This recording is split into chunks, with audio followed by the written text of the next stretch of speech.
These are two last verses of Surah At-Tahrim to which he has pointed out.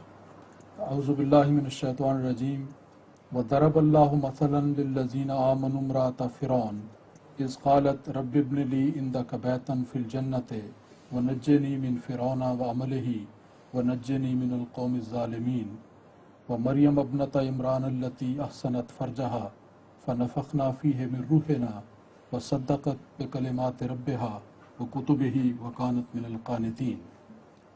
And Allah holds forth as an example for those who believe the wife of Pharaoh when she said, My Lord, build for me a house with thee in the garden, and deliver me from Pharaoh and his work, and deliver me from the wrongdoing people.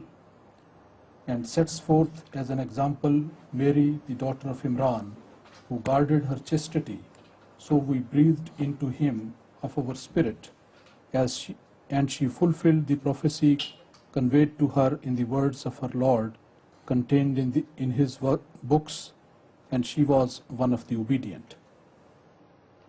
You can explain to us how the believers are likened with the wife of Pharaoh and Maryam bint Imran? It's a very good question. In fact, it has been addressed to me for many, many years in the past. And also I raised this question with non-Ahmadi scholars who visit me. So I answer this question as far as Ahmadis go, and I put this question to non-Ahmadi scholars to explain what it means. It's a very useful two verses in favor of Ahmadiyya belief about Jesus and Ahmadiyya belief about how a believer should be. There are two possibilities.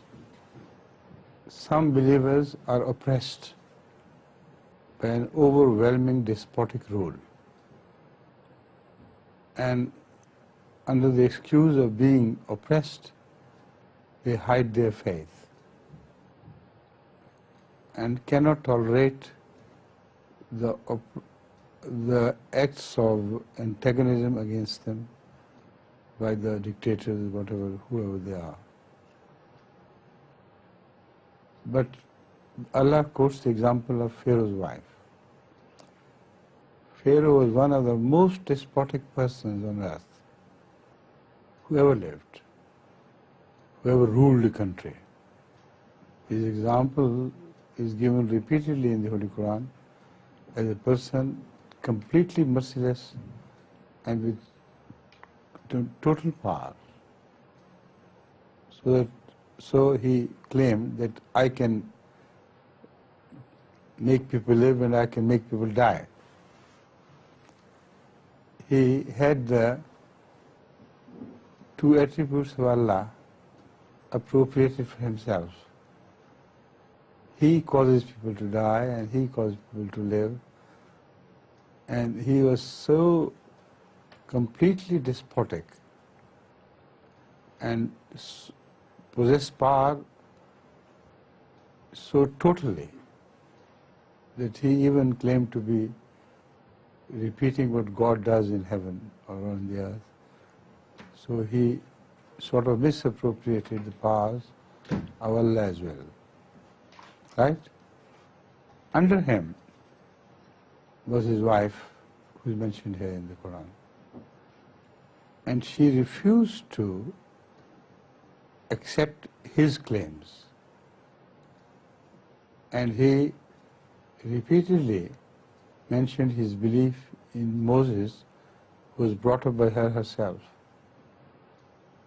So in the palace of Pharaoh, for a woman to live, who also happens to be queen, in defiance of Pharaoh's spiritual rule,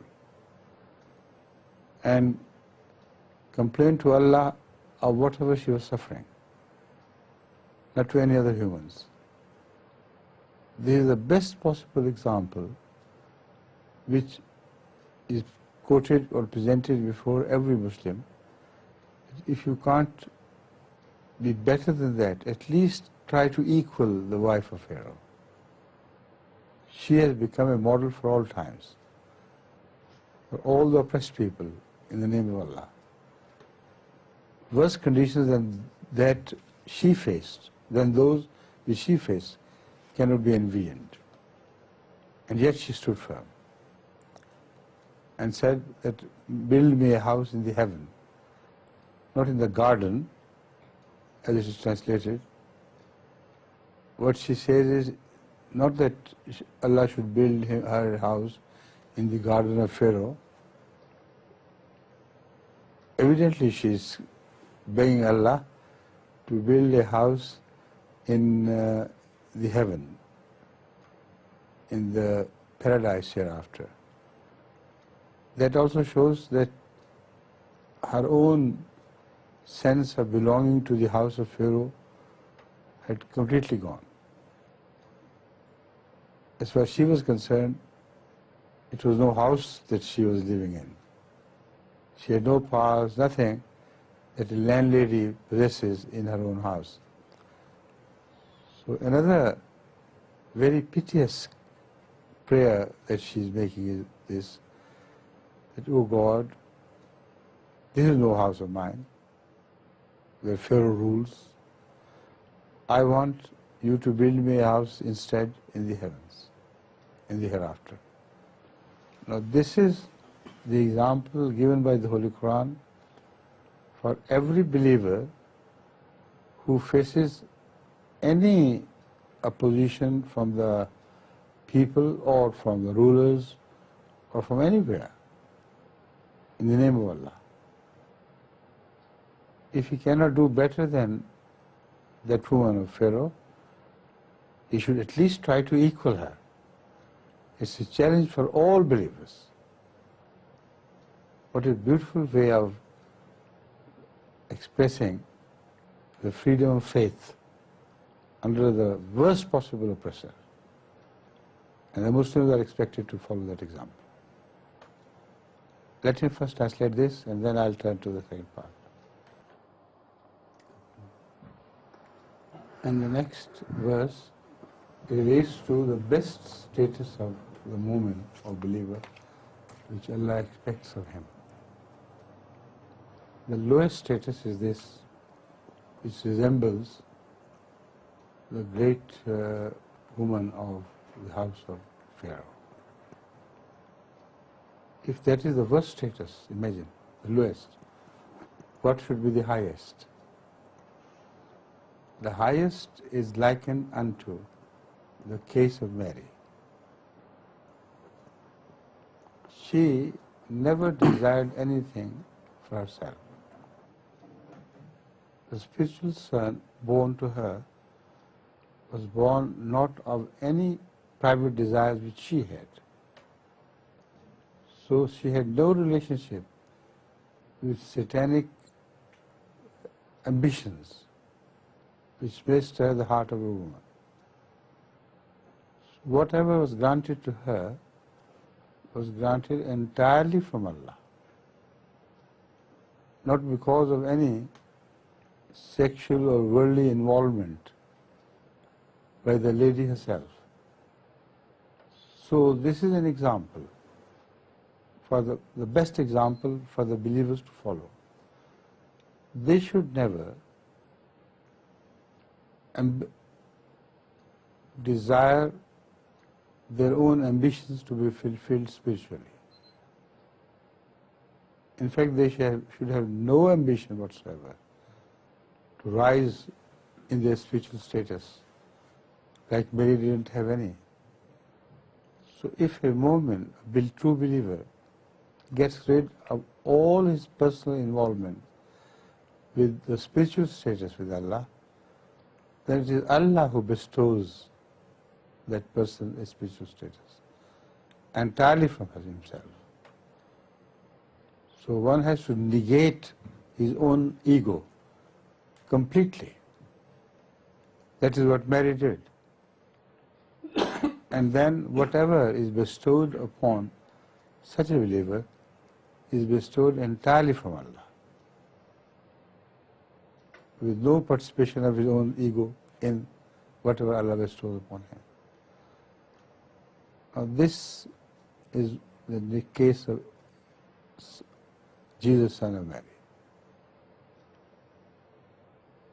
So within a believer, there always is a Jesus. That is, he himself is to be raised to the status of a Jesus. So his case is like that of Mary, which is a woman, and that of Jesus, which is a man. A man is born out of the woman who has negated all worldly pleasures to herself. A moment, a believer has to become a Mary before he can ever expect to be raised to the status of Jesus by Allah. So from within a believer springs forth a spiritual Jesus. This is the message of this verse. And the message is so clear that even the blind should see. In the first instance, the reference given to the woman Mary is in feminine. Farjaha, repeat. Maryam ibnata Imran allati ahsanat farjaha. Ahsanat farjaha. It's her that is referred to in this. And when Allah bestows a spiritual status, He bestows it not to her, but to the man within her. And there, reference is masculine. Read it. فَنَفَخْنَا فِيهِ مِن رُوحِنَا. فَنَفَخْنَا, Allah doesn't say فِيهَا بِرُوحِنَا. نَفَخْنَا فِيهِ بِرُوحِنَا. Believer is a man. And a man in the sense that he is worthy of being raised to the status of a prophethood. So first he has to be a Mary and sacrifice all his ambition for the sake of Allah. Then from him will rise a Jesus when Allah bestows His Spirit upon him, breathes His Spirit into him. This is the second part.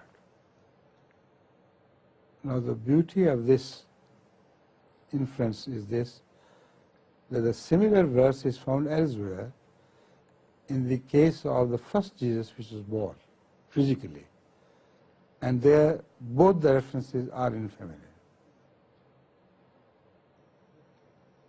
Can you read that verse? Another verse speaks of Mary having guarded her chastity, and then Allah having breathed into her, and then a Jesus is born. That Jesus is different from the one promised to the Ummah of Muhammad sallallahu alaihi wasallam. There it was a physical birth which Allah referred to. Here it was a spiritual birth to take place from within the masculine Mary of the Ummah, or the status of a believer while it was previously in a feminine status, like Mary was. Then Allah breathes into him the hidden Jesus in him, and then he rises to the status of a prophet of God or one appointed by God. Please. وَالَّتِي أَحْسَنَتْ فَرْجَهَا فَنَفَخْنَا فِيهَا مِن رُوحِنَا فِيهَا بِالرُّوحِنَا. وَجَعَلْنَاهَا وَابْنَهَا آيَةً لِلْعَالَمِينَ. See, the first birth of Jesus is referred to in this verse. In both cases, it is a feminine gender which is used by Allah. Listen with care. وَالَّتِي أَحْسَنَتْ فَرْجَهَا فَنَفَخْنَا فِيهَا مِن رُوحِنَا فِيهَا بِالرُّوحِنَا. Okay. وَجَعَلْنَاهَا وَابْنَهَا آيَةً لِلْعَالَمِينَ. Even it is masculine, but breathing is into Mary. In both cases, feminine gender is used. So evidently this is a reference to the previous Jesus. This is a reference to the Jesus to be born in the Ummah of Muhammad sallallahu alaihi wasallam. Here the second reference is directly masculine and not a feminine reference. Read again. وَمَرْيَمَ ابْنَةَ عِمْرَانَ الَّتِي أَحْصَنَتْ فَرْجَهَا فَنَفَخْنَا فِيهِ مِنْ رُوحِنَا. See? فِيهِ مِنْ رُوحِنَا. صدقت بکلمات ربها وکتبه وکانت من القانتین.